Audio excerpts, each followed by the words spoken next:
ರಾಜ್ಯದಲ್ಲಿ ಈ ಒಂದು ವಿಷಯಕ್ಕೆ ಸಂಬಂಧಪಟ್ಟಂತೆ 14 ಸಮಿತಿಗಳನ್ನು ಮಾಡಿ ಬೇರೆ ಬೇರೆ ಜಿಲ್ಲೆಗಳಿಗೆ ಕಳಿಸ್ತಕ್ಕಂಥ ಪ್ರಯಾಸ ನಮ್ಮ ಭಾರತೀಯ ಜನತಾ ಪಕ್ಷ ಮಾಡ್ಯದ ಅಂಥೇಳಿ ಈ ಸಂದರ್ಭದಾಗ ನಾನು ಹೇಳಿ, ಈಗ ಅರುಣ್ ಚಾಪೂರ್ನವ್ರು ಭಾಳ ಚೆನ್ನಾಗಿ ಹೇಳ್ಯಾರ. ಸಿದ್ದರಾಮಣ್ಣವರು ಯಾಕೆ ಹಿಂಗೆ ಮಾಡ್ಲಕತ್ತಿರೋ ಏನು ನಮಗಂತೂ ಏನೂ ಅನ್ನಿಸ್ತಾ ಇಲ್ಲ. ಆದರೆ ನೋಡ್ರಿ ಅವ್ರು ಎಷ್ಟು ಕೆಟ್ಟದಾರ ಅಂದ್ರೆ, ಇದೇ ರೀತಿ ಇರ್ತಕ್ಕಂಥ ಅಲ್ಪಸಂಖ್ಯಾತರ ಒಂದು ಕಮಿಟಿ ಇದೆ, ಅದು ಅಲ್ಪಸಂಖ್ಯಾತರ ಕಮಿಟಿ ಇದೆ. ನಿನಗೆ ತಾಕತ್ತಿದ್ರೆ ಅದಕ್ಕೆ ಮುಟ್ಬೇಕಪ್ಪ. ನಿಮಗೆ ಸೋನಿಯಾ ಗಾಂಧಿ ತಲೆ ಮೇಲೆ ಇಕ್ತಿದ್ರು, ನೀನು ಅವಕ್ಕೆ ಯಾಕೆ ಮುಟ್ಲಿಲ್ಲಪ್ಪ? ಹೋಗಿ ಇವ್ರು ದಲಿತರೇನು ಇವರು ಏನಂತ ತಿಳ್ಕೊಂಡಿದ್ದೀನಿ ನೀನು? ಅದಕ್ಕೆ ಯಾಕೆ ಮುಟ್ಲಿಲ್ಲ? ಮುಟ್ಟಬೇಕಾಗಿತ್ತು ನೀನು.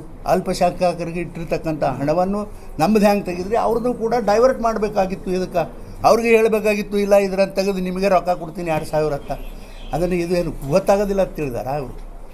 ನೋಡಿ, ಈಗ ಇದು ಎಲ್ಲನೂ ಅಂಥ ದೊಡ್ಡ ಹಗರಣ ಮಾಡಿ, ಈಗ ನಿನ್ನೆ ಮೊನ್ನೆ ಒಂದೇನು ನಿರ್ಣಯ ಮಾಡ್ಯಾರ ಅಂತಂದ್ರೆ, ಈ ಕೋಆಪ್ರೇಟಿವ್ ಸಂಘ ಸಂಸ್ಥೆಗಳಲ್ಲೂ ಕೂಡ ಇಂಥದ್ದೊಂದು ಕಾನೂನು ತರಬೇಕು ಅಂತ ತೆಗೆದು ಹೇಳ್ಯಾರ. ಅದು ಯಾವುದಕ್ಕೆ ಬೇಕಪ್ಪ? ಜನರ ಮನಸ್ಸು ಬದಲಾವಣೆ ಮಾಡ್ಲಿಕ್ಕೆ ಬೇಕಾ ಇದು ಕಾನೂನು? ಆಮೇಲೆ ಅದರಲ್ಲಿ ಏನಿರ್ತದೆ ಎಲ್ಲರಿಗೂ ಗೊತ್ತದ, ಅದು ಹೆಂಗೆ ನಡೀತದಕ್ಕ ಈ ಲೋಕಲ್ ಸಂಸ್ಥೆಗಳು ಅನ್ನೋದು ಗೊತ್ತದ.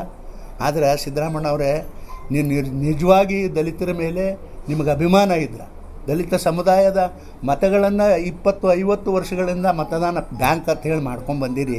ನಿಮಗೆ ನಿಜವಾಗಿ ಅವ್ರ ಮೇಲೆ ನಿಮಗೆ ಅಭಿಮಾನ ಇದ್ದಿದ್ರೆ, ಈಗ ಏನು ಹಣ ಒಂದು 25,000 29,000 ಹಣವನ್ನು ಡೈವರ್ಟ್ ಮಾಡಿರಿ, SCPT ಹಣವನ್ನು, ಅದನ್ನು ಪುನಃ ಸರಿಪಡಿಸಿ ಮುಂದೆ ಏನು ಮಾಡ್ತೀರಿ ನೀವು ಮಾಡಿರಿ. ಅಲ್ಲಿ ತನಕ ಮಾತ್ರ ನಾವು ಮಾತ್ರ ಬಿಡೋಂಗಿಲ್ಲ. ಈಗ ಅವ್ರು ಹೇಳಿದ್ರಲ್ಲ, ಎಲ್ಲ ರಾಜ್ಯದಲ್ಲಿರ್ತಕ್ಕಂಥ ಎಲ್ಲ ಸಂಘಟನೆಗಳು ಭಾರತೀಯ ಜನತಾ ಪಕ್ಷಕ್ಕೆ ನಾವು ಸಹಕಾರ ಮಾಡ್ತೇವೆ ಈ ಒಂದು ವಿಷಯದಾಗ ಅಂತ ಹೇಳ್ಯಾರ. ಅದಕ್ಕೆ ನಾವೊಂದು ಪ್ರಶ್ನೆ ಕೇಳ್ತೀನಿ ನಮ್ಮ ಜನರಿಗೆ. ಈ ಕ್ಯಾಬಿನೆಟ್ನಲ್ಲಿ ಸಮುದಾಯಕ್ಕೆ ಸೇರಿರ್ತಕ್ಕಂಥ ಮುನಿಯಪ್ಪನವ್ರು ಅದಾರ, ಇದೇ ಸಮುದಾಯಕ್ಕೆ ಸೇರಿರ್ತಕ್ಕಂಥ ಡಾಕ್ಟರ್ ಪರಮೇಶ್ವರ್ ಅವರು ಅದಾರ, ಇದೇ ಸಮುದಾಯಕ್ಕೆ ಸೇರಿರ್ತಕ್ಕಂಥ ಒಬ್ಬ ದಲಿತ ಮಂತ್ರಿ ಅದಾರ. ಇದು ಕ್ಯಾಬಿನೆಟ್ನಾಗ ನಿರ್ಣಯ ಮಾಡಂದ್ರೆ ಕಲ್ಲು ಹಾಕ್ಕೊಂಡಿದ್ರಿ ಇನ್ನು ಬಾಯಾಗ ಸುಮ್ಮನೆ ಕೂತ್ರಿಲ್ಲಪ್ಪ. ಯಾಕೆ ಸುಮ್ಮನೆ ಕೂತ್ರಿ? ಯಾಕೆ ಸುಮ್ಮನೆ ಕೂತ್ರಿ ಅಂತಕ್ಕಂಥ ಪ್ರಶ್ನೆ ನಾನು ಕೇಳ್ತೀನಿ. ನಿಮಗೇನು ಬೇಕಾಗಿದ್ದಿಲ್ಲ? ದಲಿತರು ಉದ್ಧಾರ ಬೇಡ? ನೋಡಿರಿ, ಇಂಥದೇ ಒಂದು ಸಂದರ್ಭ ನಾನು ಸಮಾಜ ಕಲ್ಯಾಣ ಮಂತ್ರಿ ಇದ್ದಾಗ, ಇಂಥದೇ ಒಂದು ಸಮಯ ಕ್ಯಾಬಿನೆಟ್ನಲ್ಲಿ ಬಂದಾಗ, ಇವತ್ತು ಗಂಗಾ ಕಲ್ಯಾಣ ಅಂತ ಏನು ಒಂದು ಯೋಜನೆ, ಯಾರಿಗೆ ಜಮೀನದ ಅವರಿಗೆ ಬೋರ್ ಹಾಕಿಕೊಡೋದು, ಯಾವ ದಲಿತರಿಗೆ ಜಮೀನಿಲ್ಲ ಅವರಿಗೆ ಜಮೀನು ಪರ್ಚೇಸ್ ಮಾಡಿಕೊಡೋದು, ಇಂಥ ಒಂದು ಕಾನೂನವನ್ನು ತರ್ತಕ್ಕಂಥ ಪ್ರಯಾಸ ಹಿಂದಿನ ಸರ್ಕಾರ ಮಾಡ್ತು. ಆದರೆ ನಾನು ಒಬ್ಬ ಸುಮ್ಮನೆ ಮನ್ಕೊಂಡು ಬಾಯ ಕಲ್ಲು ಇಟ್ಕೊಂಡು ಸುಮ್ಮನೆ ಕೂತಿದ್ರೆ ಇವತ್ತು ಗಂಗಾ ಕಲ್ಯಾಣ ಆಗ್ತಿತ್ತಾ, ಅಥವಾ ಏನು ಮೊರಾರ್ಜಿ ದೇಸಾಯಿ ಶಾಲೆ ಆಗ್ತಿತ್ತಾ, ಅಥವಾ ಹಾಸ್ಟೆಲ್ಗಳು ಆಗ್ತಿದ್ವಾ, ನಮ್ಮ ಮಕ್ಕಳಿಗೆ ಅನುಕೂಲ ಆಗ್ತಿತ್ತಾ? ಅದೇ ಹಣದಿಂದ ಹೆಚ್ಚಿನ ದರ್ಜೆಗೆ ಓದಲಿಕ್ಕೆ ಹೋಗ್ತಕ್ಕಂಥ ಮಕ್ಕಳಿಗೆ ಸರ್ಕಾರ ಇದೇ ಹಣದಲ್ಲಿ ಸಹಾಯ ಮಾಡ್ತಕ್ಕಂಥ ಕೆಲಸ ಮಾಡ್ತಿತ್ತು. ಇಷ್ಟೆಲ್ಲ ಅನ್ಯಾಯ ಮಾಡಿರಿ. ನೀವು ಮತ್ತೆ ಹೇಳ್ತೀರಿ ಇದು ಅಹಿಂದ ನಾಯಕರು ಅಂತ ಹೇಳ್ತೀರಿ. ನಿಮಗೇನು ಶರ್ಮ ಬರೋದಿಲ್ಲ? ಹೇಳಿ ನೋಡೋಣ. ಹೆಂಗೆ ದಲಿತ ನಾಯಕರಿ ನೀವು? ಹೆಂಗೆ ನೀವು ಹಿಂದುಳಿದ ನಾಯಕರಾಗಿ ಹೊಂಟಿರಿ? ನಿಮಗೆ ಯಾವ ರೀತಿ ಕರಿಬೇಕು ನಮಗೆ ಅರ್ಥ ಆಗಲ್ಲ. ಅದಕ್ಕಾಗಿ ಇದನ್ನು ಎಲ್ಲವನ್ನು ಸರಿಪಡಿಸಿದ್ರೆ ಬೇಷದ. ನೋಡಿರಿ, ಖರ್ಗೆ ಸಾಹೇಬರು ದೇಶದ ಒಬ್ಬ ಮಂತ್ರಿ, ಇವರು ಪಕ್ಷದ ಅಧ್ಯಕ್ಷರು. ನೀವೇನೇ ಬುದ್ಧಿ ಹೇಳಬೇಕಾಗಿತ್ತು ಈ ಸಣ್ಣ ಹುಡುಗರಿಗೆ ಎಲ್ಲರಿಗೆ. ನೀವು ಹಿರಿಯ ಮನುಷ್ಯರಾಗಿ ನೀವು ಸುಮ್ಮ ಕೂತ್ರಪ್ಪ. ನೋಡಿರಿ, ನಾವು ಏನು ತಿಳ್ಕೊಂಡಿದ್ದೆವು, ದಲಿತರು ಬಾಬಾ ಸಾಹೇಬ್ ಅಂಬೇಡ್ಕರ್ ಅವ್ರಿಗೆ ಅಷ್ಟೇ ಇವರು ಅನ್ಯಾಯ ಮಾಡ್ಯಾರ ಅಂತ ನಾ ತಿಳ್ಕೊಂಡಿದ್ದ, ನಮ್ಮ ಸಮಾಜ ತಿಳ್ಕೊಂಡಿತ್ತು. ಇವತ್ತಿನ ದಿನಮಾನದಾಗ ಖರ್ಗೆರವ್ರಿಗೂ ಕೂಡ ಕಾಂಗ್ರೆಸ್ಸು ಅವಮಾನ ಮಾಡ್ತಕ್ಕಂಥ ಪ್ರಯಾಸ ಮಾಡ್ಯದ.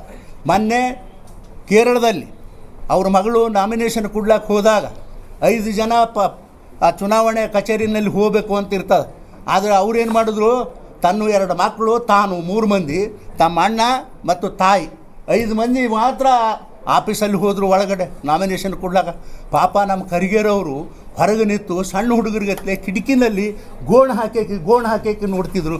ಇದು ನಮ್ಮ ದಲಿತರಿಗೆ ಕೊಟ್ಟಿರ್ತಕ್ಕಂಥ ಅನ್ಯಾಯ ಅಲ್ಲ? ಯಾಕೆ ವಿಚಾರ ಮಾಡೋದಿಲ್ಲ ನಮ್ಮ ದಲಿತರು? ಇಂಥ ಅನ್ಯಾಯ ಆದರು.